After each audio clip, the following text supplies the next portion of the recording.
Hello, bonjour à toutes et à tous, j'espère que vous allez bien. Alors, je ne suis pas tout seul, car attendez, il y a des petits soucis, mais ça va pas tarder à arriver, car je sais pas si Enzo m'entend. Si c'est le cas, attends, je te mets sur le stream, et normalement, nous, on te voit. Est-ce que tu nous entends? Oui, moi je t'entends. M'entends? C'est parfait, c'est parfait. Attends, si je coupe là, est-ce que les gens dans le chat, vous entendez tous Enzo? Faut qu'on voit, mais moi en tout cas je t'entends bien, il n'y a pas l'air d'avoir de soucis. Bon, ça s'est fait un petit peu à l'arrache, mais visiblement il n'y a pas l'air d'avoir de problème technique. Alors t'es juste beaucoup plus gros que moi par contre sur la caméra, donc je te réduis un petit peu comme ça. Voilà. Écoutez, pour commencer une excellente année 2025 à toutes et à tous dans le chat, merci beaucoup d'être aussi nombreux dès le début de live.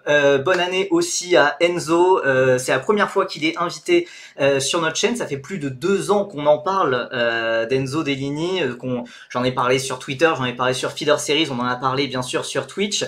Donc très bonne année à toi, comment ça va Enzo? Ça va très bien. Comme à chaque fois, pour ceux qui te connaîtraient pas trop, c'est la petite question que je fais pour démarrer les lives. Est-ce que tu peux te présenter, toi, rapidement, ton parcours en quelques mots?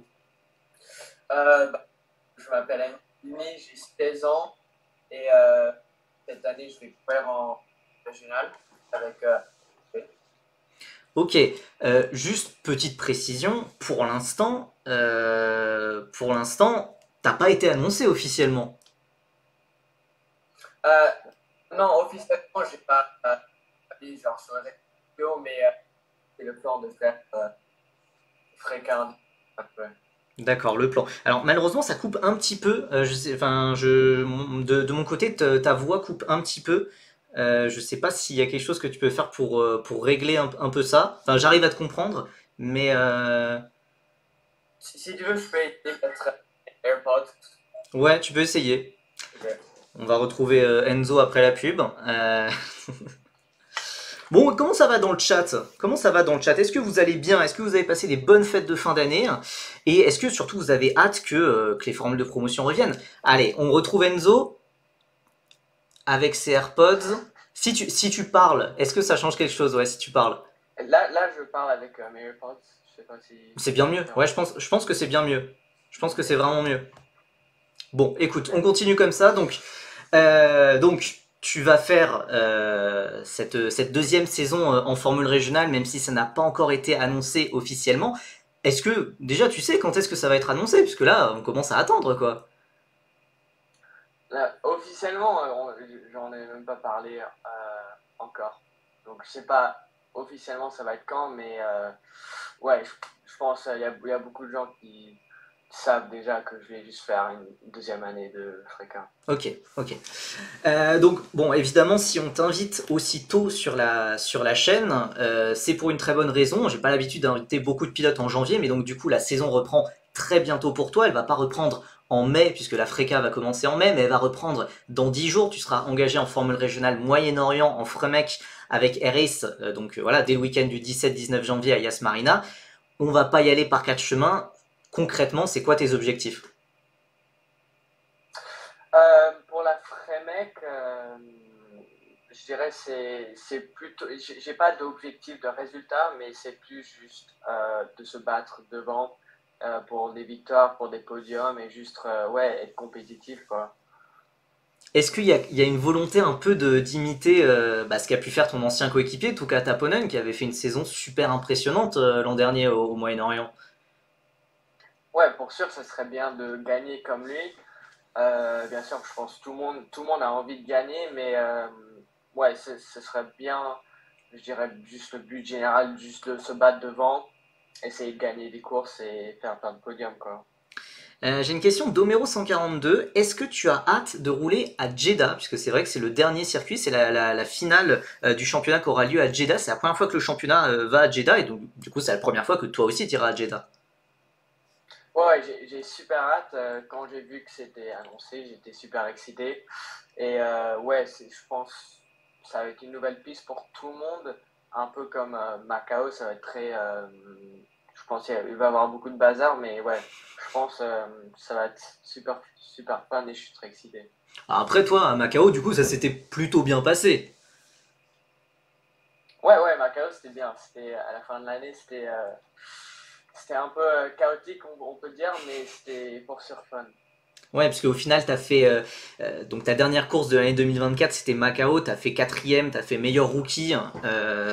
Qu'est-ce que tu retires de ce week-end? Parce que dans le même temps, c'est pas non plus si rose, si parfait, puisque il y a aussi ton coéquipier qui gagne. Mais ton coéquipier avait déjà l'expérience de Macao, déjà l'expérience des circuits en ville. Toi, c'était ta première fois. Qu'est-ce que tu retires de tout ce week-end?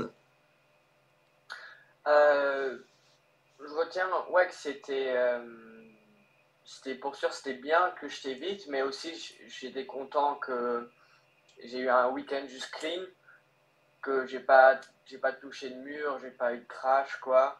Et ouais, c'était dur parce que les qualifs, c'était la première session de tout le week-end qui était sous le sec.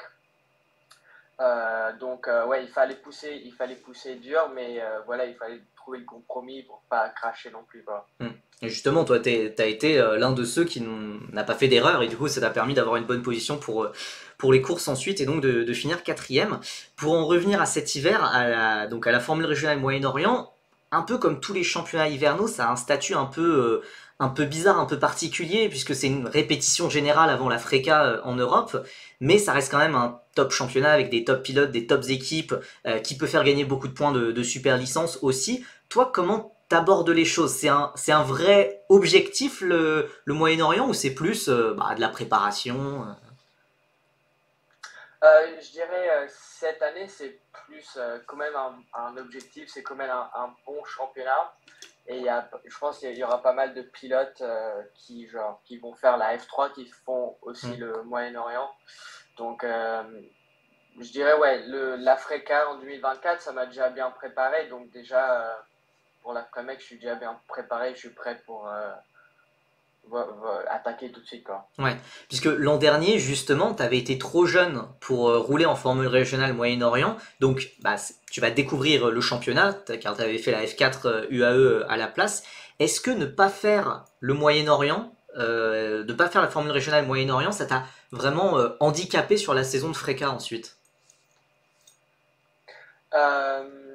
Ouais, c'était un peu dur parce que bien sûr, j'étais en découverte durant la saison de Freca, mais j'ai trouvé qu'entre la F4 et la Freca, il n'y a pas une super grosse différence, donc ça allait pour s'adapter plutôt vite et c'était pas non plus une énorme différence. Ok, ok. Il y a Lewis Hamilton 099 dans le chat qui nous demande, après avoir roulé sur les deux, est-ce que tu préfères les circuits classiques, les circuits permanents ou les circuits urbains comme Macao? Euh, Après Macao, je dirais peut-être les circuits urbains. C'est juste plus excitant. Hmm, hmm, hmm. Ça peut très bien se passer, mais ça peut aussi très mal se passer. Mais ouais, les circuits classiques sont aussi très bien, je pense. Les deux ont des points forts et des points faibles. Ouais, ok, ok. Pour revenir sur la saison passée, c'était ta première saison de Freca, c'était avec RS. Au final, t'as terminé 12e avec 2 victoires rookie, mais bon, je sais que tu visais beaucoup mieux. Qu'est-ce qui n'est pas allé? Euh, C'était un ensemble de choses, je dirais. Mais le plus gros problème pour nous toute la saison, c'était la vitesse en ligne droite. Ouais. Donc ouais, on avait pas mal de problèmes en vitesse de ligne droite. Et ouais, ça faisait beaucoup plus dur pour se battre devant et il fallait trouver d'autres solutions de compromis dans le setup. Donc, ouais, c'était pas idéal, mais au moins j'ai pu déjà conduire toutes les pistes, prendre l'expérience pour l'année prochaine, quoi. Ouais, puisque moi je me rappelle, j'avais été sur place du coup à Monza, c'était bluffant, genre la différence, vraiment la différence. On le voyait avec les batailles pour la victoire. C'est un week-end que j'avais suivi de très près. ça se voyait. Il y a des pilotes qui pouvaient rien faire face à d'autres en ligne droite sans activation de push to pass ou quoi que ce soit. Malheureusement, il y a des petites différences à ce niveau-là. Donc là, c'est quelle clé tu penses pouvoir trouver sur l'an prochain? Ça va être quoi tes principaux axes de progression pour 2025? Euh, sur moi-même, j'ai bien sûr des points à améliorer, peut-être sur le driving et des petits détails comme ça, mais plus ou moins comme j'ai deux teammates nouveaux pour l'année prochaine et Taponen, il part en F3, c'est vraiment de euh, me rapprocher avec l'équipe et prendre le rôle de leader et vraiment essayer de encore améliorer la voiture et voir ce qu'on peut faire de mieux à chaque piste avec le setup, quoi. Hmm. Est-ce que, alors du coup, pour parler de tes coéquipiers, donc tu auras comme coéquipier Akshay Bora qui a gagné l'Euro 4 et Jin Nakamura qui est un pilote, qui est un jeune pilote de Toyota.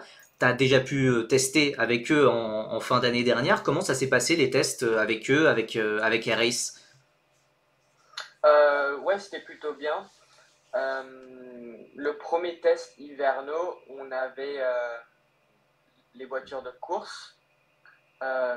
Et ouais, j'avais la voiture de course et ça s'est passé plutôt bien. Sur le premier test, on était premier. Hmm, hmm. Et après ce test, on est passé sur les voitures de test. Donc, c'est des plus vieilles voitures. Moi, j'avais la voiture de Adrien David qui a, qui, qui a 2 ans. Et les autres avaient une voiture de Piastri et une voiture de Caio Colette. Donc, ouais, on utilise ces voitures pour préserver le matériel pour la saison. Et ouais, on n'était pas super focus sur les vitesses, mais juste essayer de ouais, développer le setup, même si on n'était pas super vite après. Ok, ok. D'ailleurs, Adrien David, c'est un pilote qui te suit, en tout cas qui t'a suivi sur une grande partie de l'année en tant que coach. Est-ce qu'il te suivra encore en 2025?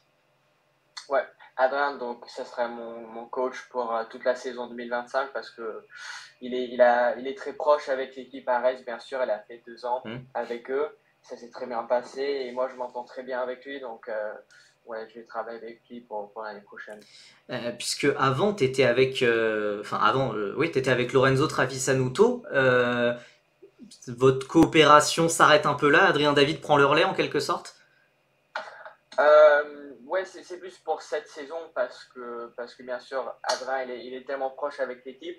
Il Hmm. a tellement d'expérience en FRECA avec cette voiture. Donc, pour cette saison, je vais aller avec Adrien. Mais le plan, c'est si je continue en F3 après, de revenir avec Lorenzo parce que je suis vraiment, vraiment proche avec lui. C'est un peu genre un frère pour moi. Donc, Hmm. ouais, j'aimerais vraiment bien continuer avec lui après. Ouais, donc l'objectif pour 2026, c'est la F3. Oui, pour 2026, ouais, la F3. Et est-ce que tu penses que, parce qu'il y a pas mal de pilotes de Freca qui ont fait ça, des pilotes autour de toi dans le classement, je pense, je sais pas, Ivan Dominguez, Théophile Nael, ou même des pilotes que tu as battus qui sont vraiment loin derrière au classement, style Nicolas Lacorte, qui montent en F3. Est-ce que toi, tu te sentais prêt pour potentiellement passer en F3 dès cette année? Euh, c'est dur. Ouais. Je sais pas. En vrai, ça aurait pu être oui, oui et non, mais je pense que c'est une bonne idée de faire une deuxième année parce que cette saison, j'étais le plus jeune en FRECA et j'étais le seul né en 2008. Hmm. Et l'année prochaine, il y a des pilotes de ma génération comme Slater qui viennent. Donc, je retrouve un peu ma génération l'année prochaine et je serai encore plus prêt pour la F3 si je passe en 2026, je pense. Ouais. Et bah, ça reprend du coup une question dans le chat de Fab77230. Tu as parlé de Slater. Pour toi, quels sont ouais, les 4-5 pilotes, pilotes favoris avec toi pour le titre en Freca? Je dirais numéro 1, Slater, pour sûr. Bien sûr, Hmm. il a dominé la F4 et il va être avec Prema. Donc, je pense, ouais, lui, ça va être un des favoris pour sûr. Hmm. Après, il y a Gilter aussi. Avec ERT, je pense qu'il fait une deuxième saison. Et ouais, il va être très fort aussi. Il est très bon. Euh, Après, VAR aussi, ils ont Hmm. Yamakoshi et Clairo. pense Yamaguchi, c'est aussi un très bon pilote. Il a gagné plein de fois cette année, l'année dernière. Ouais. Donc, ouais, je dirais ces quatre sont à peu près les favoris, quoi. Ouais, ok, ça fait sens. Euh... alors Samy, je reviens avec ta question un peu plus tard, puisque pour confirmer les choses, alors sur le live, j'ai mis une photo de ta voiture de 2024 avec la livrée Red Bull. Ah, on est d'accord, en 2025, tu ne seras pas avec Red Bull, c'est ça? C'est ça. Et est-ce que ça te donne une motivation supplémentaire pour 2025 de leur montrer que bah non, non, tu mérites ta place? Oui, oui, pour sûr, ça a été un peu dur, mais je pense l'année dernière, il y a eu quelques petites choses qui n'étaient pas dans mon contrôle, donc ils ont pris plein d'autres pilotes pour cette année, mais Hmm. je pense on garde une très proche relation avec Red Bull. Et si je performe bien l'année prochaine, je pourrais totalement revenir dans l'académie, quoi. Oui. Bah, je t'en avais parlé à Monza, mais j'ai envie de le repartager à un peu tout le monde. Il y a un parallèle assez intéressant à faire avec Pierre Gasly, qui avait fait 10e sur sa première saison de Formule Renault, donc qui est l'équivalent de la Freca aujourd'hui. Sa première saison, c'était en 2012, il était avec le soutien de Red Bull. Première saison pas si impressionnante, donc Red Bull le vire, et en 2013, il remporte le titre, et à la fin de l'année, il revient chez Red Bull. Voilà, ça peut être une belle trajectoire à suivre pour 2025. Il y a Lewis Hamilton 0,99 qui nous demande est-ce vrai que Red Bull voulait te mettre en F3 dès 2024? Oui, c'était vrai, j'en me souviens.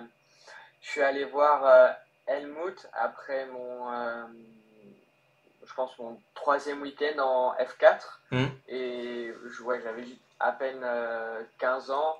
Et tout de suite, il parlait de l'année d'après. Et il est très ambitieux pour aller vite, quoi, passer Hmm. vite les étapes. Mais nous, on était plus sur l'autre côté. Et ouais, on voulait focus sur mon développement et juste être sûr qu'on peut être vraiment prêt pour la F3, quoi, Hmm. prêt le plus possible. Justement, Red Bull, ils ont cru très tôt en toi, vu qu'ils t'ont signé à la fin de ta carrière en karting, ils t'ont signé avant même ta première course en monoplace. Est-ce que tu penses que, bah, du coup, ça a attiré pas mal de regards autour de toi. Est-ce que ça a pu t'apporter peut-être trop de pression quand t'étais encore peut-être un peu trop jeune encore? Je pense pas que c'était non, une mauvaise chose.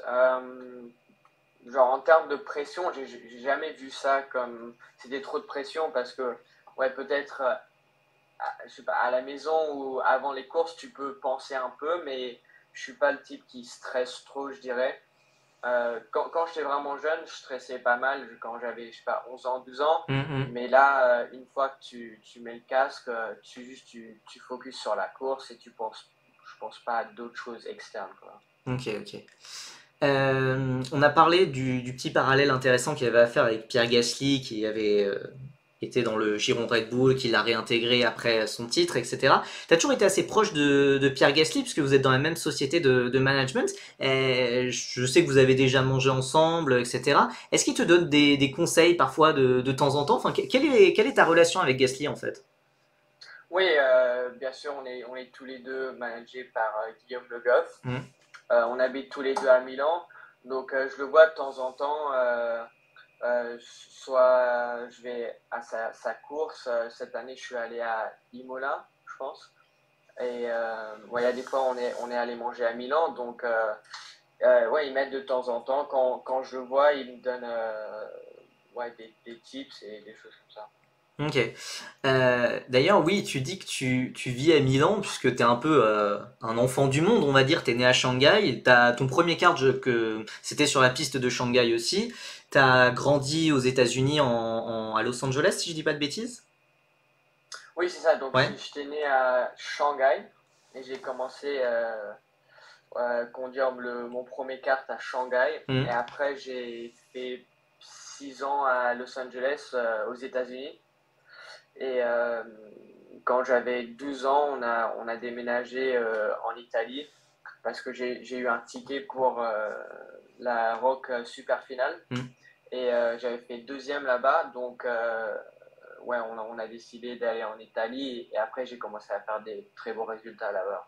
Et du coup, tu vis toujours en Italie? Comment ça se passe au niveau de la scolarité, par exemple? Ah, donc, la scolarité, cette année, c'est ma dernière année d'école.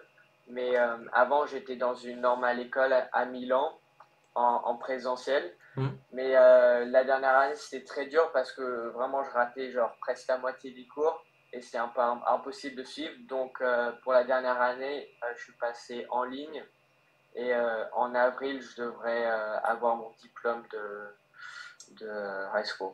Ok, donc c'est l'équivalent du bac, du baccalauréat en Ouais, France, ouais. Ouais. Parce que d'ailleurs, oui, l'interview, tout le live est en français. Je me rappelle, il y a un an, t'étais pas du tout aussi fluent, aussi fluide en français. J'imagine du coup, c'est surtout avec Eris que t'as à ce point progressé, non? ah, oui, oui, j'ai jamais travaillé avec une équipe Hmm. française avant Arès et j'ai jamais conduit en France non plus. Donc, ils m'ont aidé avec.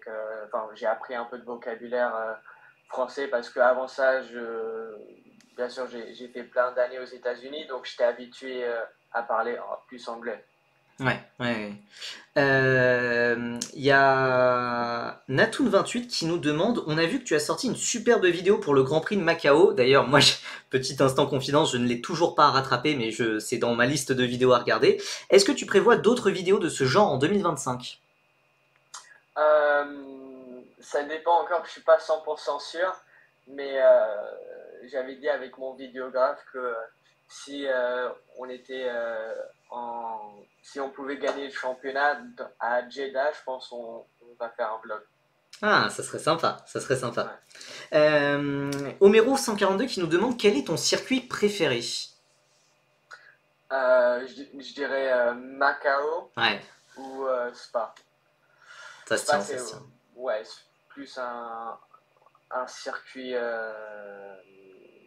circuit normal quoi parce que Hmm, Macao c'est vraiment un truc extrême. hmm, Mais ouais, ça, je dirais, c'est mes deux préférés.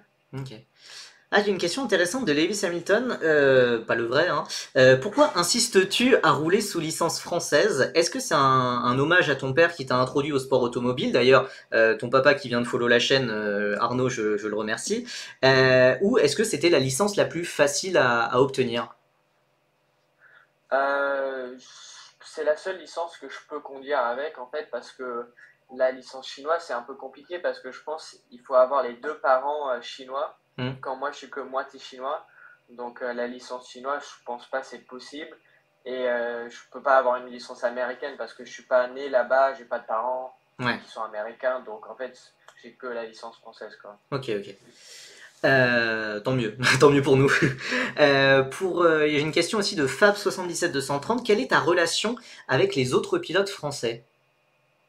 Ouais, je suis pote avec Naël, Gilter. Naël, bien sûr, on a fait la F4 Spanish Hmm. ensemble. Donc, ouais, cette année, j'étais très proche avec tous les pilotes de la F4 Spanish. Donc, Depalo, Renicella, Naël, Clero. Et aussi, je suis pas mal pote avec Gilter parce que j'ai couru en lui, en Ouais. karting. Hmm. Et ouais. Ok, ok. En espérant que cette amitié soit conservée avec Gilter et qu'il n'y ait pas trop d'incidents en piste cette année, hein, si on peut éviter. Euh, oui, il y a Homero, c'est vrai que l'an dernier, aux Émirats Arabes Unis, en F4, t'avais roulé sous licence espagnole, mais c'était plus une question administrative, c'est ça? Oui, oui, il y a eu un problème de licence que c'était trop tôt dans l'année pour se faire admettre pour la licence française. Hmm. Donc c'était juste pour quelques courses, je pense. Ouais. Mais ouais. Alors, ça me surprend un peu qu'il y ait personne qui ait posé la question dans le chat, mais je suis un peu obligé de te la poser, puisque malheureusement, fin 2023, tu as été très connu assez négativement pour une certaine action en course sur la finale de la F4 espagnole, où notamment tu as été disqualifié de la course. L'action a énormément fait parler sur les réseaux sociaux. Tu avais seulement 15 ans et tu t'es fait vraiment descendre sur les réseaux sociaux. Comment toi, bah, à 15 ans, t'as géré ça et quelles leçons t'en tires pour la suite?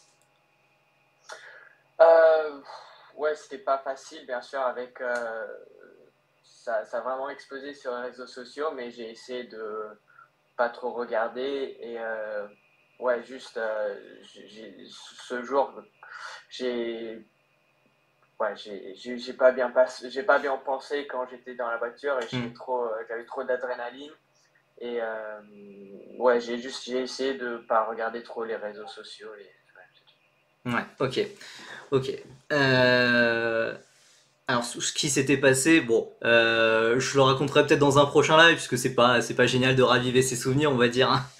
Fab77230 qui nous demande si tu as des liens et des aides de la part de la FFSA, puisque tu n'as pas fait la F4 française. Souvent, c'est un peu plus dur de se rapprocher du giron de la Fédé ensuite. Comment ça se passe?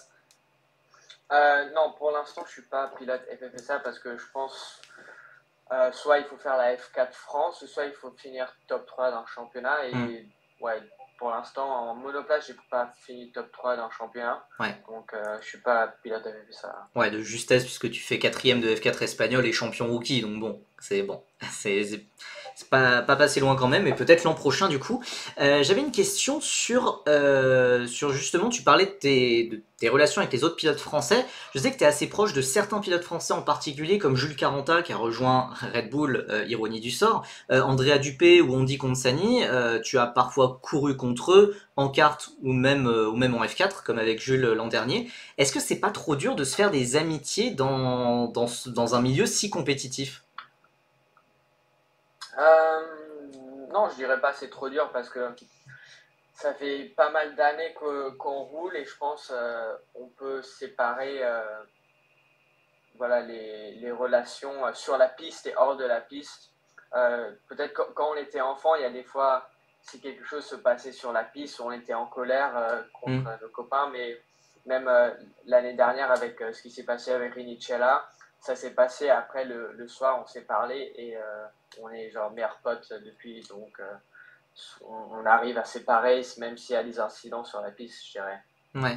Oui, puisque c'est vrai que ça avait été. Donc l'incident avait énormément fait parler sur les réseaux sociaux, mais c'est vrai que de ce que j'avais compris, les pilotes, les équipes, l'organisation, t'avaient assez rapidement pardonné. Enfin, il t'avait quand même disqualifié, mais il t'avait pardonné, parce que c'est des choses qui peuvent arriver, notamment en F4, pour des pilotes de 15 ans, c'est assez logique. J'avais une question, n'hésitez pas à poser vos questions dans le chat, puisque je pense que l'interview va pas tarder à toucher à sa fin. Qui sont tes modèles en sport auto, tes exemples, ou même en sport tout court? Je dirais mon idole, c'est Pierre Gasly et Max Verstappen. Hmm. Pierre, bien sûr, parce que je suis très proche avec lui.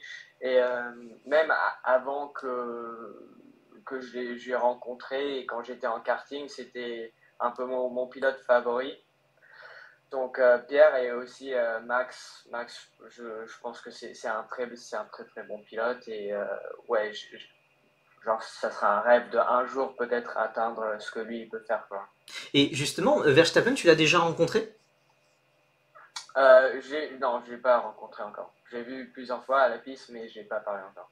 Ok, puisque t'as déjà été à l'usine Red Bull, t'as déjà fait du simulateur, mais non, du coup, jamais rencontré. Ouais, et quand je suis à l'usine Red Bull, les juniors, on utilise le sim junior. Hmm. Et le sim Formule 1, c'est très genre secret. Je pense qu'il y a que genre 20 personnes qui peuvent même le voir. Donc Ok. on les voit à peine, quoi, les pilotes de Formule 1. Et justement, ça veut dire quoi le simulateur junior? C'est des voitures de. Enfin, c'est quel type de voiture que tu pilotes sur le simulateur? Bah pour moi, c'était la formule régionale. D'accord. Mais c'est juste, le sim, c'est marrant parce que c'est quand même le meilleur sim que j'ai jamais conduit. Hmm. Mais comparé au sim de F1, c'est quand même beaucoup moins bien, même si c'est déjà super bien, quoi. D'accord, Parce ok. que celui-là de la F1, c'est genre j'ai demandé si je pouvais le voir, ils m'ont dit, bah non, c'est super secret, apparemment, c'est un truc super avancé, un truc de NASA ou je sais pas quoi, donc ouais. Ok, ok, bah peut-être dans quelques années, écoute, hein. Ah oui, tiens, question de Natoon28, c'est une... est-ce que tu étais bon dans les fameux Helmut Lap? C'est quoi Ah mince, t'as pas Helmut la là? ref. C'est Isaac Hadjar qui avait fait une interview avec les Pistonnets, qui disait que Helmut Marko, il avait souvent quelque chose pour jauger de ses jeunes pilotes.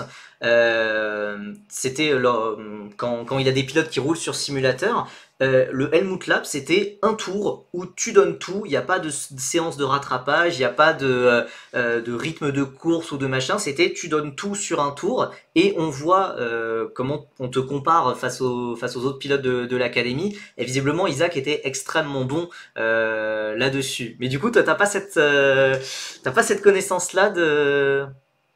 Non, ils m'ont pas fait faire ça. Mais la première fois que je suis allé, comme tous les autres pilotes depuis 10 ans, ils ont fait sur le même simu, on fait genre trois pistes, c'était Barcelone, Hongrie et Silverstone, Hmm, avec trois voitures différentes. Je pense que c'était Formule Renault 2.0, hmm, Formule 3, Formule 2, un truc comme ouais, ça. ouais. Et ouais, c'était plutôt bien passé. Je pense la liste, il y avait genre au moins 100 pilotes, genre de les dernières 10 années qui s'est passé. Et je pense que j'étais quatrième ou cinquième. Donc sur le sim, ouais, c'était plutôt bien, je dirais. Hmm. Purée, je tuerais pour avoir cette liste de pilotes, ce classement de pilotes. Mais ça veut dire aussi en simulateur, donc à armes vraiment égales, quand il n'y a pas potentiellement des manques de vitesse de pointe en ligne droite, ça veut dire que quand même tu te défends pas mal. Si t'étais quatrième ou cinquième sur des dizaines et des dizaines, c'est plutôt pas mal quoi. Mhm. Sur quel circuit tu as le plus hâte de rouler dans ta carrière? Euh, Bah, je dirais là, dans 2 ans, j'ai eu la chance de déjà faire plein de bons Ouais. circuits comme Spa et récemment Macao. Hmm. Je dirais le circuit de Le Mans, c'est très Hmm. iconique et j'aimerais bien rouler là-bas un jour. Mais sinon, ouais, j'aimerais bien aussi faire les Indianapolis 500 un jour. Ça, je pensais dans plus longtemps. Donc, ouais, je pense déjà Spa, Macao, c'est déjà des très très bons circuits que j'ai déjà roulé cette année. Et du coup, tu dis pas Shanghai Oui, parce que Shanghai, j'ai déjà roulé sur la une piste de fois kart. dans. Non, aussi sur la Ah, piste. ok, Ouais, ok, ouais ok. J'ai oublié de dire ça, mais Shanghai, c'est un de mes circuits préférés. J'ai d'accord. juste roulé 2 jours dans l'été. Ok, ok, mais sur quelle voiture?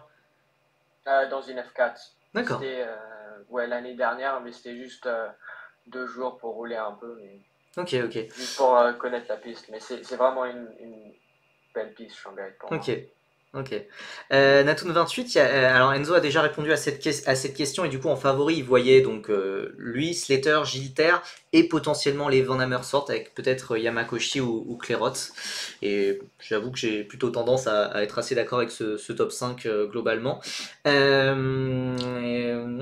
Quel est le pilote de ta génération qui t'a le plus impressionné?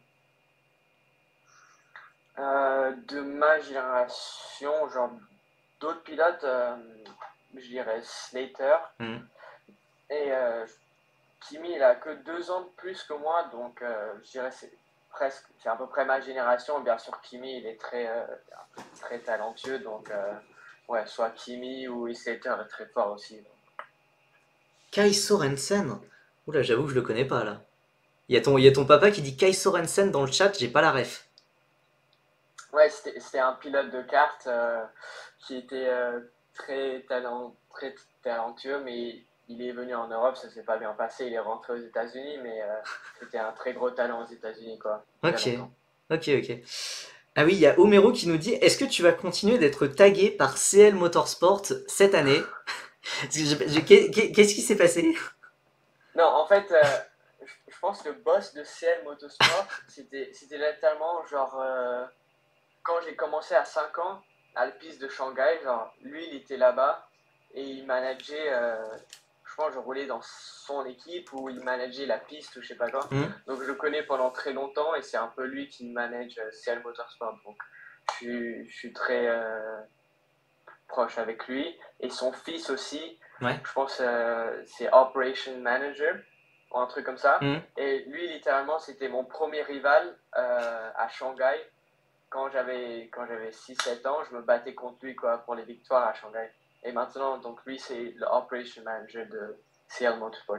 Ok, ok, d'accord. Oh, trop drôle. Ok, mais donc tu sais pas pourquoi ils te taguent sur leurs publications sur Insta. Je sais pas vraiment pourquoi. Ok, bon, écoutez, je pense on va pas tarder à se quitter. Merci beaucoup Enzo pour ton temps, parce que je sais que tu avais un planning assez chargé, puisque bah, déjà tu vas bientôt préparer. Là t'es où actuellement? Là, je suis à Milan. Là t'es à Milan, mais du coup de ce que j'ai compris dans les prochains jours, tu vas aller à Fontenay-le-Comte avec Air Race pour préparer Yas Marina, et puis ensuite bah semaine prochaine tu t'envoles vers Abu Dhabi, c'est ça? Ouais, ouais, c'est ça. Donc demain, je pars à Reims. Ils sont proches de Nantes. Et on fait un peu de simu avec les teammates Hugo, Akshay et Jean. Et après, 2 jours après, on repart tout de suite. Attends. Hugo, genre Hugo Choku? Oui. Je sais pas si j'aurais dû dire ça. Il y a pas de souci. De toute façon, ça sera bientôt annoncé. Ça sera bientôt annoncé. Oui, je pense.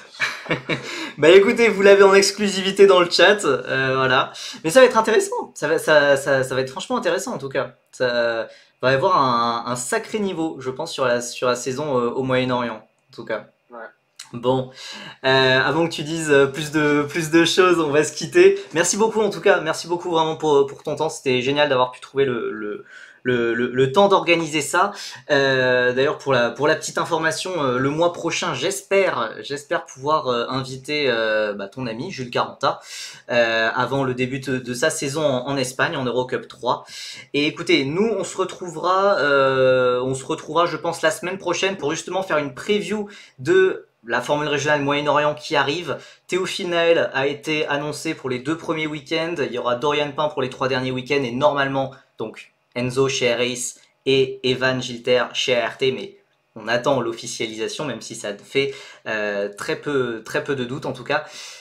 Encore une fois, merci Enzo, tu es toujours le bienvenu sur cette chaîne et voilà, on espère que la prochaine fois que tu viendras sur cette chaîne, ce sera peut-être en tant que champion de Freca ou en tant que futur pilote de F3. En tout cas, c'est tout ce que je te souhaite.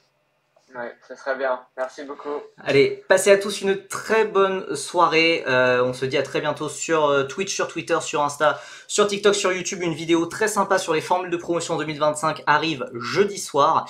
Et voilà, écoutez, à très bientôt et à la semaine prochaine. Bye bye.